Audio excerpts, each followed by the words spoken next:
महत्व युधिष्ठिर राजा नाही का भगवान कृष्ण प्रश्न विचारतात की भगवंता ह्या योगिनी एकादशीचं महत्व काय आणि हे केल्याने काय होतंय आणि काय नाही याचं मला वर्णन करा. तेव्हा भगवान कृष्ण ब्रह्मवधपुराचा प्रसंग घेऊन ह्या एकादशीचं महात्म्य सांगतात. ते म्हणतात की एकदा अलंकापुरी जे स्वर्ग आहे त्या ठिकाणी कुबेराचा एक सेवक होता. कुबेर हे रोज महादेवाची उपासना करायचे, पूजा करायचे, सकाळी जलदान करायचे, पुष्पार्पण करायचे आणि त्याचे इष्टदेव महादेव असल्यामुळे रोज करायचे. तर त्यांच्या एक माळी असायचा, त्याचं नाव होतं हेम. हा माळी काय करायचा, रोज आपल्या बगीच्यामधले सुंदर फुलं तोडून आणून कुबेराला द्यायचा.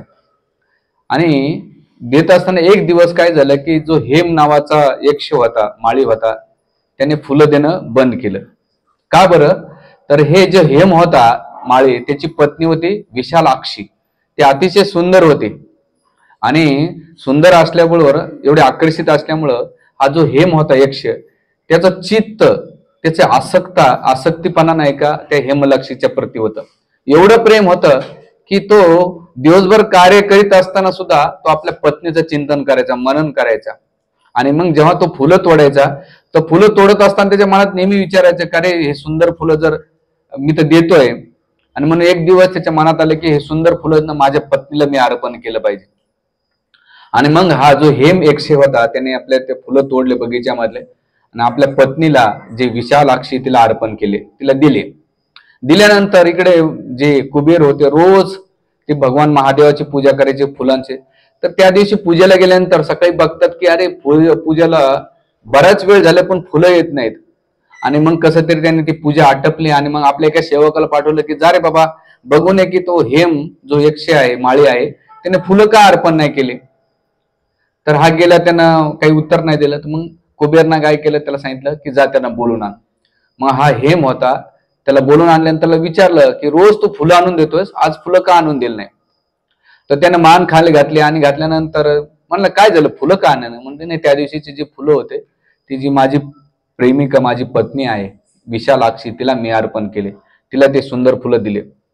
त्यावेळेस जे कुबेर होते अतिशय क्रोधित झाले आणि ते म्हटले की तू इंद्रिय तृप्तीसाठी, इंद्रिय भोगासाठी आपले सर्व भगवान महादेवाचे फुलं तू आपल्या पत्नीला अर्पण केलेले आणि तुला भगवंतापेक्षा इंद्रिय तृप्ती खूप महत्वाची आणि तू तुझ्या पत्नीमध्ये आसक्त आहे आणि भगवंताची भक्ती सोडून तू इंद्रिय तृप्तीला फुलं अर्पण करतो, तर मी तुला शाप देतो. क्रोधित झाले, शाप दिले काय की तुला कुष्ठरोग होईल आणि कुष्ठरोग झाल्याबरोबर त्याच रोगाबरोबर तुझी पत्नीपासून तुला खूप वर्षे विरह भोगावं लागेल आणि मग हे शरीर सुटल्यानंतर तू भौतिक जगात पुन्हा जाशील. आणि शाप दिल्यानंतर तो आता विनवणी करायला लागला की अरे स्वामी मला माफ करा, क्षमा करा. ते म्हणले काही नाही, आता तुझं पचन निश्चित आहे. म्हणून हा जो हेम होता त्याने देहत्याग केला आणि तो भौतिक संसारात येऊन नाही का राहू लागला. जन्म झाल्याबरोबर त्याला शरीरामध्ये सगळा कुष्ठरोग झाला. म्हणून कुष्ठरोग झाल्याबरोबर तो अतिशय वेदना होतं, दुःख होतं, सगळे लोक त्याला तिरस्कार करू लागले आणि अशा पाप येवणीमुळं, पाप भोगामुळे सगळीकडे खूप वर्षे तो भटकत राहिला. त्याला शारीरिक, मानसिक आणि सामाजिक सगळ्या अवस्थेतून नेहमी दुःखच भेटत गेले. आणि फिरत असताना एक दिवस मेरू पर्वतावर गेला, तर मेरू पर्वतावर मार्कंड ऋषी होते आणि जेव्हा तो मार्कंड ऋषीला पाहतो आणि झाल्यानंतर त्यांना सुंदर प्रार्थना करतात की तुम्ही तुम्ही तुमचं आयुचं काहीच गणमान्य नाही, तुम्ही अक्षय तुमचं जीवन आहे आणि माझे जीवन दुःखमय, हे ऋषीवर मला ह्या पाप योनीतून मी मुक्त कसं होईल, मला याचं वर्णन करा.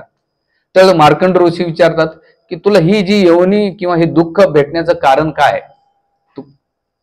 तर त्यावेळेस हे झालेला सगळा वृत्तांत हेम सांगतो की माझ्याकडून हे चुकीचे कार्य घडले. तर त्यावेळेस जे मार्कंड ऋषी म्हणतात काळजी करू नको, आषाढ मासातल्या कृष्ण पक्षाच्या जो महिना आहे त्याच्यामध्ये योगिनी एकादशी येईल. त्या एकादशीचं कोणी गंभीरतेने पालन करेल आणि भक्तीपूर्ण भगवान विष्णूची भक्ती करेल आणि गंभीरतेने जेव्हा पालन करेल तर अशा वेळेस त्याला सगळ्या पापातून मुक्ती भेटेल. आणि हे व्रत कसं करायचं, त्यावेळेस मार्कंडेय ऋषी ह्या हे मला सांगतात की सकाळी ब्रह्ममुहूर्ताला उठलं पाहिजे, पवित्र नद्यांचं स्नान केलं पाहिजे, त्याच्यानंतर भगवंताची अर्चविग्रहाची सेवा केली पाहिजे आणि मग भगवंताच्या नामस्मरण करून तू ह्या जी विधी आहे एकादशी व्रताचं, योगिनी ह्या शब्दाचा अर्थ काय की तुझा संबंध, योग ह्या शब्दाचा अर्थ समजणं महत्वाचं की भगवंताची संबंध जोडणं त्याला म्हणतात योग. तसंच तू भौतिक जगापासून, जगामध्ये भगवंतापासून दुरावलेला आहे आणि भगवंताकडे जायचं असेल, तुला ही योगिनी एकादशी काय करते, भगवंताचं तुझं मिलन करते.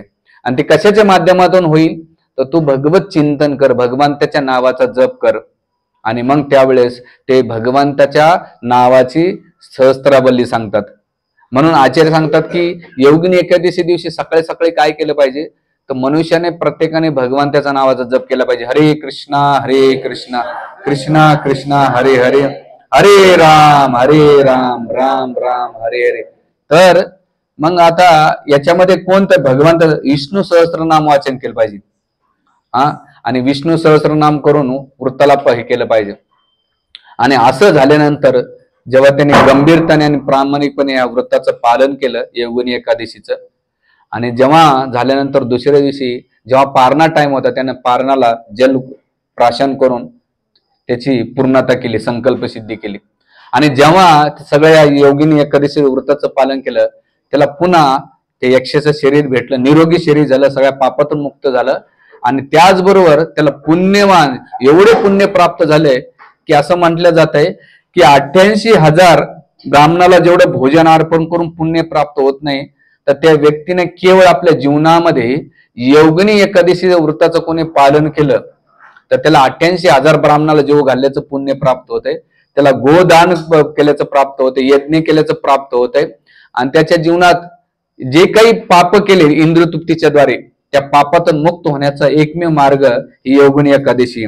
आणि म्हणून इथे प्रत्येक व्यक्तीनं ह्या एकादशीचं व्रताचं पालन केलं पाहिजे. संत तुकाराम महाराज एका अभंगामध्ये म्हणतात, ज्याची नावडे एकादशी तो जित्याशी नरकवासी. ज्याची नावडे एकादशी तो जित्याशी काय आहे, नरकवासी. ज्याची नावडे हे व्रत त्याची नरकही भीत. ज्याला हे व्रत आवडत नाही त्याला नरकही घाबरत, म्हणजे किती पापी असेल तो. तुकाराम महाराज पुढे म्हणतात, ज्याची घडी एकादशी जाणे लागे विष्णुपाशी. ज्याने एकादशी केली त्या दिवशी तर त्याचं काय गती होती, जाणे लागे विष्णुपाशी. डायरेक्ट भगवान विष्णूचा संग त्याला प्राप्त होतो, सारोग्य किंवा सालोक्य लोकांची प्राप्ती होती. तुका म्हणणे पुण्य राशी तोच करे एकादशी. एकादशी व्रत कोण करेल, ज्याच्याकडे पुण्य आहे. तुकाराम महाराज अभंगामध्ये म्हणतात, बहुत सुकृताची जोडी म्हणून विठ्ठल आवडी. सुकृत असल्याशी माणूस भगवत भक्ती करू शकत नाही. बऱ्याच वेळा आपण लोकांना धरून आणतो, ते बळजबरी विचलित कसे तरी बसतात, पण काही काळानंतर निघून जात का, कारण त्याचं पाप त्याला बसू देत नाही तिथं. म्हणून आपल्या जीवनामध्ये आपल्याला नाम जपाला अडथळा येत असेल, ग्रंथ वाचायला अडथळा येत असेल, किंवा सत्संगाला अडथळा येत असेल, किंवा देवदर्शना अडथळा येत असेल, तर त्याला दोनच कारण आहेत. एक म्हणजे आपली भोग इच्छाची कारण, भोग इच्छा, आणि दुसरं आपलं पाप.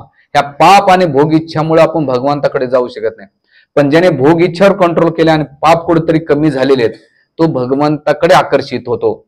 आणि म्हणून हे भक्तीच्या प्रगतीचं लक्षण आहे. हे कॅटेगरी आपल्याला कळलं पाहिजे की अरे आपण कुठे न कुठे गेलं पाहिजे. आणि मग तुकाराम महाराज म्हणतात पुढच्या अभंगामध्ये, एकादशी अन्नपाने जो न करती भोजन स्वानविष्टा समान अधम जनते.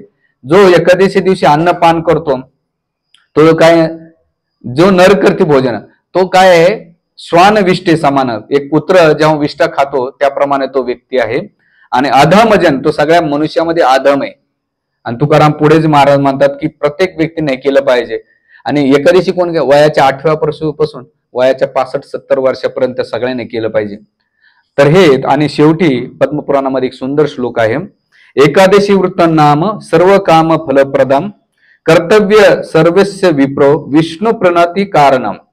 जर ते म्हणतात की एकादशी तुम्ही कोणते व्रत नाही केले तरी चालेल, पण सगळ्या व्रतांचा राजा एकादशी केलं ना तर काय होईल, सर्व काम फलप्रदम. तुमच्या जीवनातल्या सगळ्या इच्छा आकांक्षा काम पूर्ण होतात. तुम्हाला हे उपास ते उपास, आणि लेडीज लोकांनी ठेकाच घेतलाय, हप्त्यातले एक दिवस आमुष्य पौर्णिमा पण धरतात लोक, कशाला काय माहित नाही. आणि काय एकादशी, अरे तुम्ही उपाशी राहिले देवाला काय फरक पडणार, मी उपाशी राहिलो तुम्हाला काही फरक पडतं का, उपाशी कशा पोटातच धरतो नाही. उपवास धरण्याचं कारण काय? उप म्हणजे जवळ आणि वास म्हणजे भगवंत झालं, त्याला उपवास म्हणतात. आपण मरणाचं खातो आणि म्हणतो तुम्हाला उपवास घडला. कशाचा उपवास घडलाय? माकडं दिवसभर उभा राहता म्हणजे ना भगवंत भेटतात का? नाही. उपवास याचा अर्थ काय? भगवंताकडे जप झालं पाहिजे. आणि मग ते भगवंत इथं विष्णू पुराण पद्मपुराणामध्ये कर्तव्य सर्वस्य विप्रो विष्णू प्रणय कारणम. जर कोणी एकादशीच्या व्रताचं प्रामाणिकपणे पालन करतो त्या व्यक्तीच्या जीवनात विष्णूचा संग त्याला भेटतो. भगवंताची किती करुणा दया, आपल्याला भगवंत आपल्या उद्धारासाठी किती गोष्टी पाठवतात. पण आपण असे दुर्दैवी आहेत की भगवंताची भक्ती करायचं सोडून भौतिक जगाच्या संसाराच्या गोष्टीच्या मागे लागलो. म्हणून हे आपल्यावर करून आहे. म्हणून एकादशीच्या व्रताचं पालन करा, काही फरक पडत नाही. त्याला शारीरिक मानसिक खूप फायदे मागच्या वेळेस आपण सेशन मध्ये घेतले. तर तुम्ही योगिनी म्हणजे अर्थ काय की उद्यापासून आपण भगवंताची योग साधायचा. कर्म म्हणजे कर्म करताना भगवंताला साध्य केलं त्याला कर्मयोग म्हणतात. ज्ञानाच्या भगवंताला संबंध आला त्याला ज्ञानयोग म्हणतात. भक्ती करून भगवंताला संबंध आला भक्ती योग म्हटल्या जाते. तसंच एकादशी करून म्हणजे काय? भगवंताची संबंध जोडणं. आणि तो संबंध काय होता? दोन गोष्टी. व्रताचं पालन करायचं सकाळी उठून आणि भगवंताच्या नावाचा जप करायचा. हरे कृष्णा कृष्णा कृष्णा हरे हरे, हरे राम राम राम हरे हरे.